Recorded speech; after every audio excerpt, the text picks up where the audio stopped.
Ya, itu aja saya ingatkan pada Pak Joko Widodo, ya.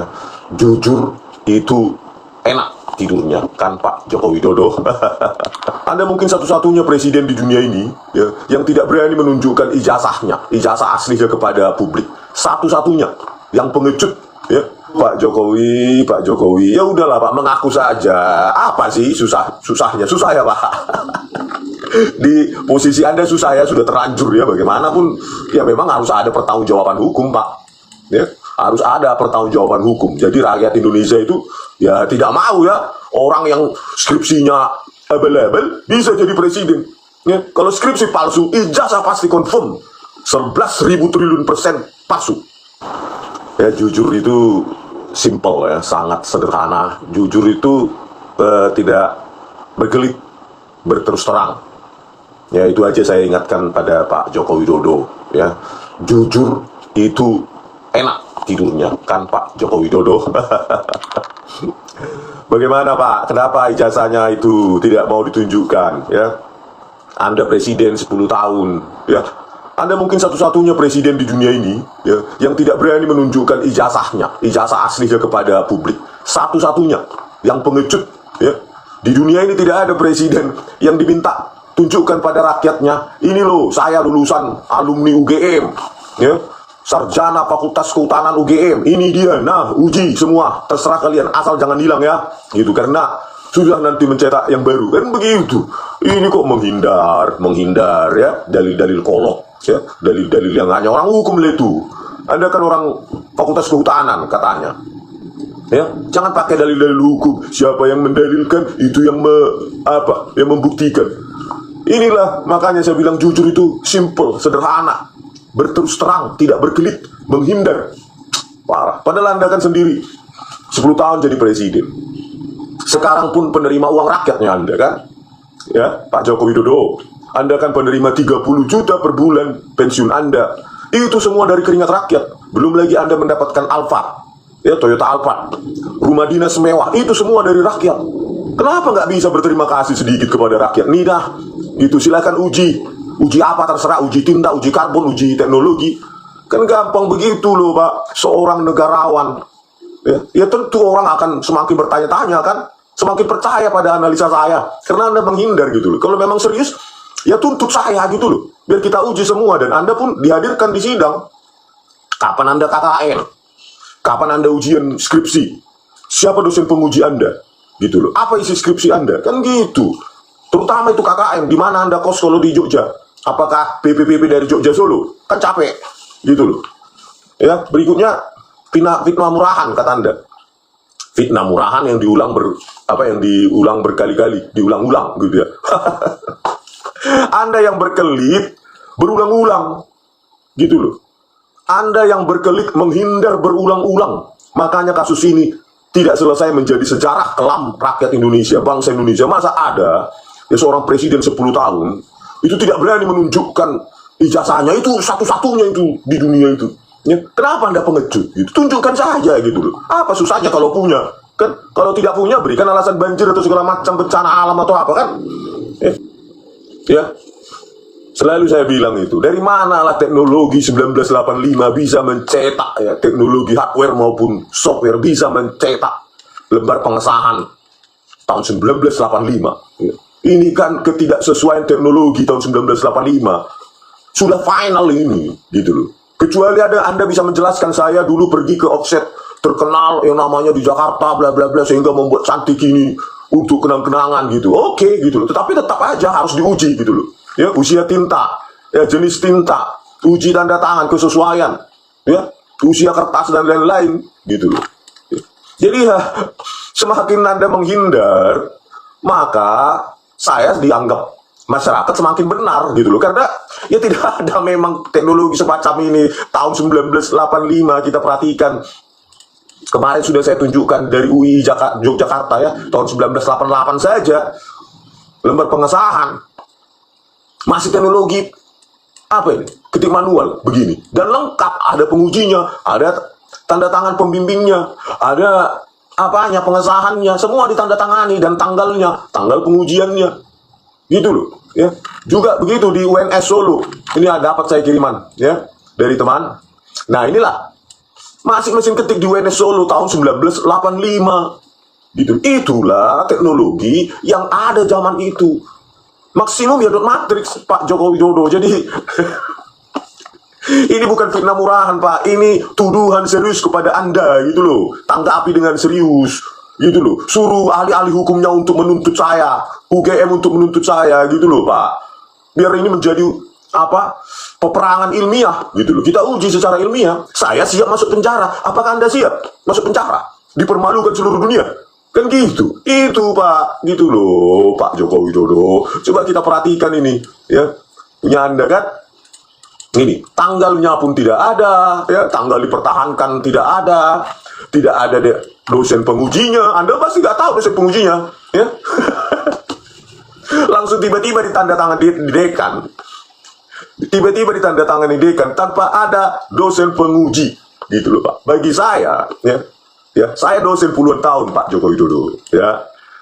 Kalau sebuah skripsi itu bukan skripsi kalau tidak ditandatangani oleh penguji, verifier. Siapa yang mengesahkan itu, yang bahan ilmiah, bahan akademik, kajian akademik atau skripsi. Itu tidak ada. Bukan skripsi itu toilet paper itu sama itu, atau koran bekas. Entah siapa yang punya. Tanpa tanda tangan penguji itu sama dengan toilet paper. Gitu loh. Jadi, ya ini tidak bisa kita simpulkan ini punya Anda, karena tidak ada. Apa pengujinya gitu loh Pak Joko Widodo. Ya udahlah Pak, bagaimana lagi, sudah terlanjur ya. Begitu juga dengan teknologi tinggi yang dipakai oleh rekan-rekan Anda katanya di Fakultas Kehutanan yang ditunjukkan. Ini semua ini kosong. Berarti ya ini diciptakan ya sengaja untuk menyesuaikan teknologi printing agar sama dengan, tidak dicurigai ya, agar sama dengan lembar pengujian Anda gitu loh. Di remake, direkondisi sehingga sama dengan punya Anda gitu loh, seolah-olah tahun itu sudah ada teknologi seperti itu ya. Dan konyolnya kosong gitu loh, tidak ditandatangani penguji, dekan, pembimbing sama sekali ya, atas nama Lembah Edianto, katanya lulus tahun 1984, Edi Trianto dan Dominingsi Sri ya. Kosong, berarti apa ya, sama-sama toilet paper itu ya, tisu toilet atau apa, barang bekas, tulis apalah, koran bekas yang nggak jelas. Aduh, Pak Jokowi, ya udahlah Pak, mengaku saja. Apa sih susahnya? Susah ya Pak. Di posisi Anda susah ya, sudah terlanjur ya. Bagaimanapun, ya memang harus ada pertanggungjawaban hukum Pak. Ya, harus ada pertanggungjawaban hukum. Jadi rakyat Indonesia itu ya tidak mau ya orang yang skripsinya abal-abal bisa jadi presiden. Ya, kalau skripsi palsu, ijazah pasti confirm 11.000 triliun % palsu. Itu Pak Joko Widodo. Kenapa? Yes, untuk mendapatkan S1 kehutanan, tentu dia proses akademik harus lengkap. Terutama skripsi sebagai final proses terakhir. Gitu loh. Tanpa skripsi, orang tidak mungkin bisa sarjana saat itu. Nggak tahu kalau sekarang ya. Makarim dulu mengubahnya menteri Anda menjadi opsional. Saya juga bingung itu menteri Anda ya. Apa ada keterkaitan dengan skripsi Anda ini? Ya kita nggak tahu gitu loh. Ya, tapi itulah Pak Joko Widodo, kenapa nggak Anda tunjukkan secara gentleman, secara negarawan, ya, bahwa Anda pernah menempuh kuliah di Yogyakarta? Ya jadi begitu, ya. Apalagi Anda disuruh menerangkan apa yang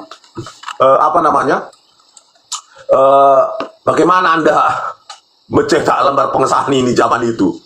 Bagaimana, di mana Pak Joko Widodo? Di mana? Sebutkan biar kita investigasi ke lapangan, ke Jogja. Anda cetaknya di mana? Coba jawab dulu, gitu loh. Jangan selalu menghindar. Bukan seorang mantan presiden seperti itu sifatnya ya.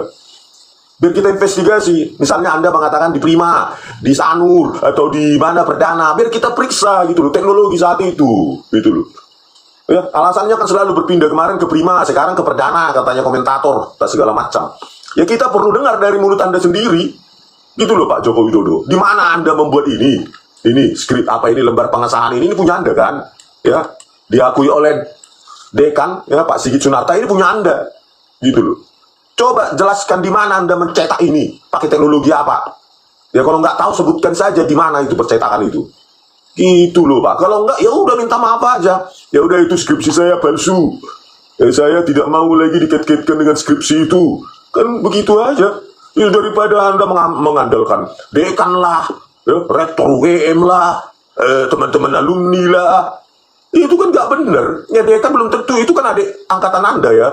Mungkin itu 9 berapa itu Pak Sigit Sunarta itu kan dia kan mungkin nggak tahu dia tiba-tiba ada pada saat dia dekan di situ loh. Dia pun mungkin bingung kok bisa teknologi setinggi ini saat itu, kan bisa jadi itu dekannya pun nggak ngerti, takut dia untuk berterus terang, kan bisa jadi. Tetapi kan semua makhluk yang waras, yang berakal, ya, khususnya keagama, ya pasti mencurigai ini. Mereka akan membuka-buka juga skripsi mereka dan lembar pengesahannya. Ini kan sudah sangat modern ini, ya. Tebakan optimis saya tahun 2000-an ini dibuat, dicetak ini dengan teknologi ya inkjet atau laserjet printer gitu loh, ya. Terus ada juga berita keagama Cirebon serukan perdamaian abadi, ya. Jadi keagama ini harus proaktif gitu, jangan mendiamkan, ya, karena ini harus diselesaikan kapanpun ini tanpa pembuktian ilmiah, maka ini akan menjadi konsumsi publik terus, apalagi teknik menghindar terus ya Pak Jokowi, kecuali memang ada pengakuan dari Pak Jokowi bahwa memang skripsinya palsu, itu yang menyelesaikan semua. Cara lain ya pengujian ilmiah oleh pihak-pihak independen, ya. Kita kurang percaya kalau dalam negeri ya bisa laboratorium forensik Polri itu bisa diintervensi, sangat bisa diintervensi, ya, tidak bisa kita percayai lagi itu, ya. Ketua keluarga alumni UGM Cirebon Heru Subagia buka suara atas kembali munculnya polemik ijazah palsu. Heru mendesak kepada seluruh alumni dan pengurus alumni UGM di seluruh Indonesia tidak membiarkan ijazah Jokowi terus-menerus menjadi polemik di tengah masyarakat. Ya ada juga cara yang lebih elegan juga oleh para alumni Gajah Mada ini. Ya menunjukkan kalian yang angkatan-angkatan yang lulus tahun 1985 sampai 1990, ya buka terus upload di X atau di lainnya gitu loh, bahwa teknologi saat itu ya ini gitu loh. Lembar pengesahan skripsi saya masih mesin ketik, masih printer.matrix gitu loh. Himbau aja supaya para alumni UGM keluar gitu loh, khususnya yang angkatan 1985 lulus 1985 sampai 1990 itu hampir mirip itu teknologinya itu pada zaman itu kan. Ya minta saja kepada seluruh alumni yang aktif maupun tidak aktif di keagama, ya, alumni Gajah Mada, untuk bersuara membuktikan bahwa kami pada saat itu teknologinya ini, dan mempertanyakan kenapa teknologi lembar pengesahan Joko Widodo itu tidak bersesuaian dengan teknologi zaman itu. Gitu loh Pak Subagja, ya. Heru Subagia. Di sini juga ada demokrasi sama ya, polemik ijazah keagamaan Cirebon sampaikan proposal perdamaian. Ketum PP Keagama Basuki Hadi Mulyono, ini kalau nggak salah mantan Menteri PUPR itu ya, didesak keagama Cirebon jadi fasilitator polemik ijazah Jokowi, ya. Meski ya pesimis sih, ini kan mantan menterinya ya, bisa jadi dia melindungi. Nah di sini juga beritanya sama ya, Heru Subagia ya, Keagama Cirebon, jika polemik ijazah Jokowi tidak diselesaikan dengan cara duduk bersama dalam satu meja, saya percaya penuh siapa bagaimanapun tidak ada yang bisa menghambat atau bahkan menghentikan kebenaran. Cahaya kebenaran akan mencari jalannya sendiri. Ya, bukan berarti kebenaran itu kita tunggu dari langit ya. Ya harus kita perjuangkan tadi itu. Ya, salah satu cara ya ketua Keagama ya, Keagama tiap provinsi menyerukan, kalian alumni-alumni yang lulusan tahun 1985 sampai 1990 kalau masih pegang skripsinya coba upload fotonya. Ya, kita cek kesesuaian teknologi tahun 1985 sampai 1990. Apakah sudah teknologi saat itu? Ya, kita sesuaikan gitu loh, menyerukan. Gitu loh Pak Keagama setiap provinsi supaya ya mendesak publik untuk menekan UGM sebagai institusi untuk berterus terang. Ya, berterus terang, jangan lagi menutup-nutupi. Kan kita sebagai alumni Gajah Mada nggak mungkin seperti ini, ya. Tidak ada lembar pengesahan dosen penguji, tidak ada tanggalnya, terus teknologinya sangat tinggi di tahun 1985. Kita kan malu sebagai alumni Gajah Mada dipertontonkan seperti ini, dibuat konyol-konyolan oleh komentator, ya. Dibuat para alumni UGM ini dibuat main-mainan, seolah-olah gampang sekali lulus UGM, ya. Seolah-olah di UGM itu administrasi konyol-konyolan, tanpa dosen tanda tangan penguji bisa lulus yudisium, bisa wisuda. Ya, tanpa tanda tangan pembimbing bisa lulus. Ini mereka ini bisa lulus ujian, bisa ditandatangani yudisium untuk wisuda tanpa ada tanda tangan penguji dan pembimbing. Kan seolah-olah seperti itu game itu, tidak tertib administrasi dan lainnya. Seolah-olah lulusnya gampang sekali, ya. Padahal berat sekali. Ya, apalagi dulu. Ya, dosen pun nilainya pelit-pelit. Dosen killer banyak. Untuk mencapai nilai IPK 3 pun susah. bahkan mendekati mujizat kalau dulu kita bilang seperti itu. Kan ini kan seperti diolok-olok kita UGM itu. Kok bisa skripsi di UGM tanpa pembimbing, tanda tangan pembimbing, penguji? Kok bisa dianggap skripsi? Bukankah itu toilet paper? Kan begitu. Sementara di UNS ya tertib sama seperti skripsi lainnya ya. Ya tertib, tanda tangan penguji, pembimbing, dekan, di UI Yogyakarta juga. Ya lengkap ini. Kan begini harusnya ya. Gitu. Jadi kita jadi dipermain-mainkan. Apanya UGM ini ya? Kan begitu. Kalau itu benar bisa. Kacau. Ya. Akan disepelekan. Ya, keagama pun akan disepelekan. Kok bisa kalian lulus seperti itu? Kan ini harus kita bereskan. Coba kalian minta pertanggungjawaban dari dekan atau rektor, dekan fakultas kehutanan dan rektor. Kok bisa skripsi itu dipandang skripsi? Gak ada tanda tangan siapapun di situ. Apakah UGM sekonyol itu? Semurahan itu? Itu loh. Kalian kan pengurus-pengurus keagama itu bertanggung jawab ya. Jangan diam saja. Itu loh. Sudah dipermalukan kita ini. Itu loh. Oke pemirsa, sampai jumpa di video kami selanjutnya. Horas.